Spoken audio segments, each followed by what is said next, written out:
কোরবানির চাঁদ আসতেছে, তাই না? জিলহজ মাসের কিছু আমল আছে যেটা চাঁদ ওঠার আগেই করতে হয়। চাঁদ ওঠার আগে যদি বলে না দেই তাহলে ওই আমলটা আপনি করতে পারবেন না। সেগুলি বলা উচিত হবে না? দরকার নাই? জোরে বলেন না কেন?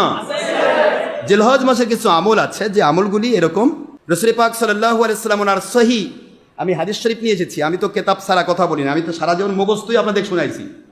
ইদানিং আমি দেখে দেখে শোনাচ্ছি যাতে করে কথাগুলি আপনারা পূর্বের কথাগুলো কম্পেয়ার করতে পারেন বর্তমান কথার সাথে, যে হুজুর তো মুখস্থ বলতো আগে, সেই কথাগুলি কি ঠিক ছিল নাকি ভুল ছিল। এই জন্য আমি কেতাবের পৃষ্ঠা খুলে খুলে, এই যে দেখেন নিয়ে আসছি সহিহ তিরমিজি শরীফ, তিরমিজি ভলিউম 2 খণ্ড একসাথে রয়েছে। এটা 2 খণ্ড হয়, কোনো কোনটা একটা খণ্ডের মধ্যে ওর করা হয়। আবু দাউদ শরীফ সিয়াজেত্তার, এটাও 2 খণ্ড একসাথে রয়েছে। এখানে কোনো কোনোটাতে 2য় খণ্ড হয়, প্রথম 2 খণ্ড হয়। এই কেতাবগুলো থেকে আমি ডাইরেক্ট কথা বলবো যাতে করে আপনারা সহজে বুঝতে পারেন যে আমার পূর্বের কথাগুলো সঠিক ছিল, ব্যাঠিক ছিল না। কারণ বাতিল ফেরকা অনেকেই প্রমাণ বলেছে যে ডক্টর আশরাফ সিদ্দিকী চ্যালেঞ্জ ভিত্তিক কথা বলে, মুখস্থ কথা বলে, সেগুলি আছে কি না জানবো কি করে? মুখস্থ বলে, মানে মুখস্থ বলা দরকার নাই, কারণ পরীক্ষায় যাবেন লিখবেন দেখে দেখে, যাতে নকল মার্কা হুজুর কথা কোনো দেখেন বাবা, মুখস্থ লেখা লাগে না, দেখে দেখে লেখা লাগে। তা আমরা মুখস্থ করেছিলাম, মুখস্থ লিখছি। এখন যারা বলে যে মুখস্থ বলো ঠিক আছে কি নাই জানবো কেমনে, তারা আসলেই বুঝতে পেরেছে ওরা মুখস্থ করা পারে না, ওরা মুখস্থ করে না, ওরা দেখে পড়ে, মানে পরীক্ষাও দেখেই দিয়েছে। ধান্দাবাজ, সলচাতুরিবাজ। যাই হোক, আমি আপনাদের ক্ষেত্রে কষ্ট দিতে চাই না। নখের বিষয়টা এসেছে ইসলামী শরীয়ত, বলবো? নখের বিষয় হচ্ছে হুজুর সাল্লাল্লাহু আলাইহি ওয়াসাল্লাম বুঝালেন যে তোমাদের যদি কেউ আল্লাহর প্রতি ঈমান আনে এবং আমল করে, পাশাপাশি যদি কেউ পবিত্র এই ঈদুল আজহার কোরবানি করতে চায়, সেই মানুষগুলি যেন তারা যেন জিলহজের চাঁদ ওঠার পূর্বেই ক্ষৌরকাম, নখ কাটা, চুল কাটা, বোঝেন, তারপরে আনাত শব্দ অর্থাৎ নাভির নিচের পশম, যদি যেগুলি আর কি অপবিত্র পশম, অপ্রয়োজনীয় পশমগুলো কেটে ফেলা, এগুলি যেন তারা কাজ আগেই করে নেয়। চাঁদ ওঠার পরে কোরবানি করার পূর্বে যেন আর না কাটে, কোরবানি করার পরে সে কাটবে, সেটা সেদিনই পারুক, পরের দিন পারুক, পরে কাটবে। এটা হুজুরের নির্দেশ। সুবহানাল্লাহ। আরেকটা বিষয় হলো, যারা কুরবানি দিতে পারছে না, গরিব মানুষ, অসংখ্য গরিব আছে যারা কুরবানি ওয়াজিব হয় নাই। আল্লাহর বন্ধুকে বলালো, হুজুর কুরবানি তো আমি কি কুরবানি দেব? আমার একটা মাদি উট আছে যেটা দুধ দিয়ে আমার জীবিকা নির্বাহ হয়। কোন রহমতের নবী আমার! যদি দুধ দিয়ে জীবিকা নির্বাহ হয়, এইটা কি আমি জবে করব, কুরবানি করব? হুজুর বলেন, না, তা করো না, বরং তুমি তোমার নখগুলি রেখে দাও, চাঁদ ওঠার 10 তারিখ পর্যন্ত নখগুলি, খোরকামগুলি এগুলি করো না। কোরবানির দিনে গিয়ে তুমি, যেহেতু তোমার কাজ নেই, ওই দিন খোরো কাজ করবে, নখ কাটবে, তারপরে তোমার গোঁফ কাটবে, যাবতীয় কাজগুলি করবে, তোমাকে উত্তম কোরবানি করার সওয়াব দেওয়া হবে। তাহলে এই কথাগুলি কি বুঝতে অসুবিধা হচ্ছে? এখন আমি আপনাদের কেতাব খুলে বলছি কথাগুলি সঠিক আছে কিনা। সহিহ আবু দাউদ, সুনানে আবু দাউদ 76 অংশে 6টি সহিহ হাদিসের কিতাব, যেহেতু 50টি সহিহ হাদিসের কিতাব, তার মধ্যে 6টি হচ্ছে হাম্বলি এবং শাফিঈ মাযহাবের ইমামদের লেখা, মুখস্থ রাখবেন ভালো করে। আর বাকি 44টি, এই 44টি সহিহ হাদিসের কিতাব আমাদের হানাফি এবং মালিকি মাযহাবের ইমামদের লেখা। সুবহানাল্লাহ বলবেন না? যার কারণে বুখারী, মুসলিম, তিরমিজি, ইবনে মাজাহ, আবু দাউদ, নাসাঈতে শাফিঈ এবং হাম্বলি মাযহাবের আমলের দলিলগুলি বেশি পাওয়া যায়। হানাফি মাযহাবের আমল কম পাওয়া যাবে, কারণ তার মাযহাবগতভাবে তারা শাফিঈ হাম্বলি ছিলেন। মুখস্থ রাখেন। বর্তমান বাংলাদেশে যাদের আমল শাফিঈ এবং হাম্বলি মাযহাবের সাথে মিল রয়েছে, তারা মনে করে বুখারী ছাড়া কোনো কিছু মানবো না। কিন্তু বুখারীর বাইরে যে হাদিসগুলি, এগুলি কেউ না মানে বলে মানবো না, তাহলে নবীর হাদিস অস্বীকার করার কারণে সে পাকা মুসলমান হবে। আপনাদের কষ্ট দিচ্ছি না তো আমি? আস্তে করে শুনে নেন, এরপরে আমি বলবো, আপনাদেরকে কথাগুলি শুনে দেই, শুধু দলিলগুলো নিয়ে যান। আমরা তাড়াতাড়ি আজকে নামাজ শুরু করবো ইনশাআল্লাহ। বলেন ইনশাআল্লাহ। এখানে আপনারা কেতাব দেখেন, আবু দাউদ শরীফ খুলেছি। আবু দাউদ শরীফের এই পৃষ্ঠা হলো 385 নম্বর পৃষ্ঠা। 2 খণ্ডকে একত্রিত করে আরবি ভলিউম, জের জবর পেশ ছাড়া। এর প্রথম নুসখা যেগুলি আছে, যেটা প্রথম আবু দাউদের লেখা, সেগুলিতে নোক্তাও নাই। আলহামদুলিল্লাহ জোরে বলুন। কোনটা যে উপরে নোক্তা দিলে বা নুন হয়, নিচে নোক্তা দিলে বা হয়, উপরে 2 নোক্তা দিলে তা হয়, নিচে 2 নোক্তা দিলে আপনার ইয়া হয়, কোথায় কি সেট হবে, এটা আল্লাহ প্রদত্ত নিয়ামত হিসেবে গ্রামাটিক্যাল কায়দায় সেটিং করতে হবে। এই জ্ঞান যাদের আছে তারা মুহাদ্দিস। না সুবহানাল্লাহ বলেন না। আজকাল তাফসিরুল কোরআন লেখে, তাফসিরুল কোরআন কয় তাফসির করতেছে। ওক যদি একটা তাফসিরে কিতাব পড়তে দেই, তাফসিরে কাশাফটা যদি পড়তে দেই, অথবা তাফসিরে বাইজাতি পড়তে দেই, আল্লাহর রহমত ওই ভয়ে পালাই যাবে। তাফসির এত সহজ জিনিস নয় বাবাজি। মুহাদ্দিস বা মুফাসসির লিখতে গেলে হয় না। আল্লাহ প্রদত্ত নিয়ামত হিসেবে তার উপরে আল্লাহ প্রদত্ত নিয়ামত থাকতে হয়, তবে সে জের জবর পেশ এবং নোক্তা দিয়ে পড়তে পারবে এবং লিখতে পারবে। আপনারা বোঝার চেষ্টা করবেন, এখানে 385 পৃষ্ঠা আমি খুলেছি। আবু দাউদ শরীফ, সুনানে আবু দাউদ 76 একটা হাদিস। কি লিখেছে না দেখেন, হাদিসের নম্বর এখানে 2789 নম্বর হাদিস। মুখস্থ করে রাখেন এগুলি। আবু দাউদ শরীফ, এই আগে হাদিস শরীফ এসেছে, তিরমিজিতেও এসেছে, মুসলিমে এসেছে। কথা কি বুঝতেছেন? ইবনে মাজাতে এসেছে। কি আসছে দেখেন, হাদ্দাসানা হারুন ইবনু আব্দুল্লাহ রহমতুল্লাহ আলাই। ভালো করে শুনেন, হাদ্দাসানা হারুন ইবনু আব্দুল্লাহ রহমতুল্লাহ আলাই قال حدثنا عبد الله ابن يزيد رحمة الله عليه قال حدثني سعيد بن أبي أيوب قال حدثني عياش ابن عباس القطباني عن عيسى ابن هلال الصدافي عن عبد الله ابن عمر وابن العاص أن النبي صلى الله عليه وسلم قال أمرت بيوم الأضحى عيدا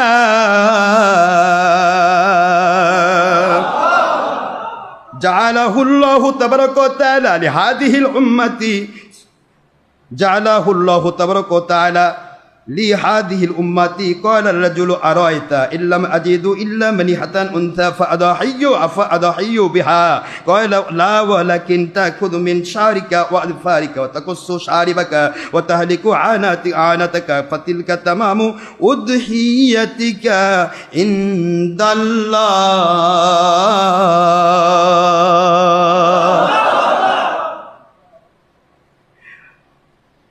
হাদিসের ইবারতের অর্থ শোনেন। হাদ্দাসানা আমাদের কাছে হাদিস বর্ণনা করেছেন হারুন ইবনু আব্দুল্লাহ, আব্দুল্লাহর ছেলে হারুন। এরপর হাদিস বর্ণনা করেছেন তিনি, কলা বলতেছেন আব্দুল্লাহ ইবনু ইয়াজিদ, তিনি আমার কাছে হাদিস বর্ণনা করেছেন। কলা তিনি বলেছেন হাদ্দাসানি, আমার নিকটে হাদিস বর্ণনা করেছেন সাইয়্যিদ ইবনু আবি আইয়ুব, আবু আইয়ুব রহমতুল্লাহ, তিনি হাদিস বর্ণনা করেছেন। কলা তিনি বলেছেন হাদ্দাসানি, আমার নিকটে হাদিস বর্ণনা করেছেন আয়াশ ইবনে আব্বাস আল কুতবানি, তিনি আমার নিকটে হাদিস বর্ণনা করেছেন।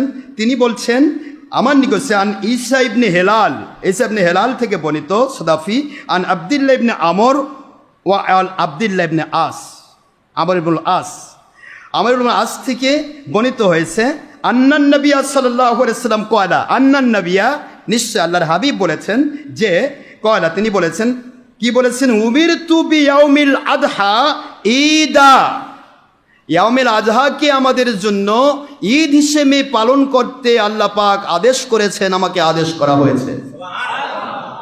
সুবহানাল্লাহ। জালাহুল্লাহু তাবারাকা ওয়া তাআলা লিহাযিহিল উম্মাহ, এই উম্মতের জন্য এটাকে ঈদ বানিয়ে দেওয়া হয়েছে। ক্বালার রাজুল, একজন ব্যক্তি বললেন, আর রাআইতা ইল্লাম আজিদ ইল্লা মানিহাতান, মানিহাতান একটি এমন একটি উট আমার আছে, ও আল্লাহর বন্ধু, এমন একটি উট আমি গরিবের আছে, যে উটটি মানিহা, মাদি উট, দুধ দেওয়া, দুধ বিক্রি করে আমার জীবন যাপন হয়। এইটি কি, এটাকে আমি কি করব? আফা আদাহিউ, আমি কি এটা জবাই করব, এটা কি কোরবানি করব? সুবহানাল্লাহ বলেন। ক্বালা রাসূলুল্লাহ সাল্লাল্লাহু আলাইহি ওয়াসাল্লাম, আল্লাহর বন্ধু বলেন, না, তোমার মতো গরিবের উপরে কোরবানি ওয়াজিব নয়। সুবহানাল্লাহ বলেন। ওয়ালাকিন, তবে তাআখুযু, রেখে দাও। বুঝতে পারতেছেন আপনারা?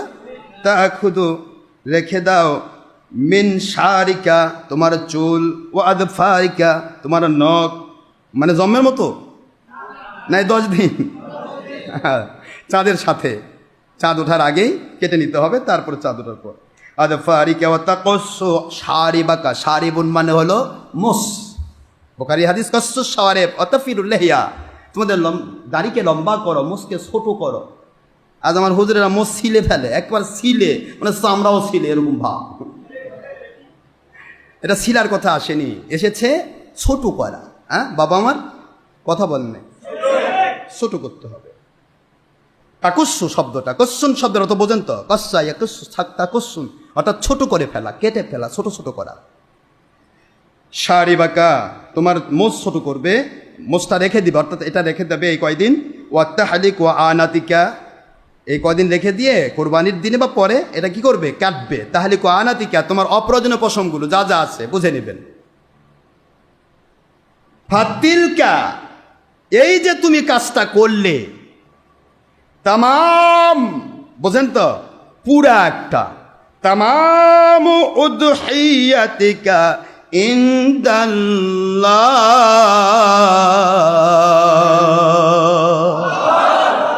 পরিপূর্ণ একটি কুরবানির সওয়াব তোমাদেরকে দান করা হবে।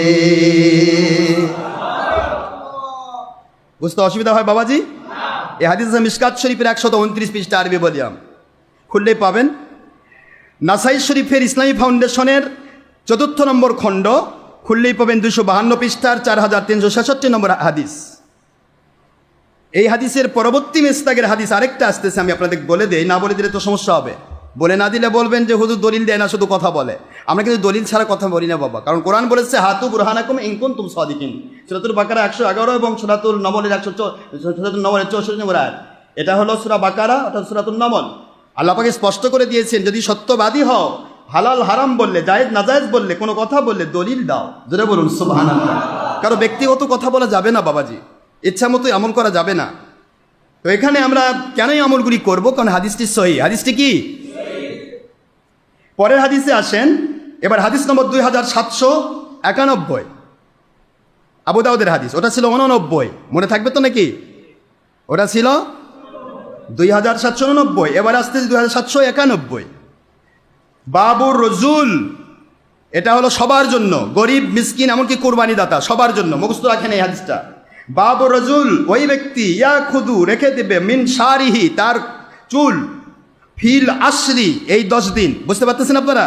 বাবের নাম ওয়াহুয়া ইউরিদু আন ইউদহি, যদি সে কোরবানি করতে চায় তাহলে এই 10 দিন সে কাটবে না। সুবহানাল্লাহ বলবেন না জোরে? চুল দাড়ি সব রেখে দেবে, এটা বাবের নাম, বাব নম্বর 3 অধ্যায়। এবার আপনার হাদিস নম্বর 2791। حدثنا عبيد الله بن معاذ رحمة الله عليه قال حدثنا أبي قال حدثنا محمد بن عمرو رحمة الله عليه قال حدثنا عمرو بن مسلم الليثي رحمة الله عليه قال سمعت سعيد بن المسيب يقول سمعت أم سلمة تقول قال رسول الله صلى الله عليه وسلم من كان له ذبح يذبحه فإذا أهل هلال ذي الحجة فلا يأخذن من شعره ولا من أظفاره شيئا حتى يضحي।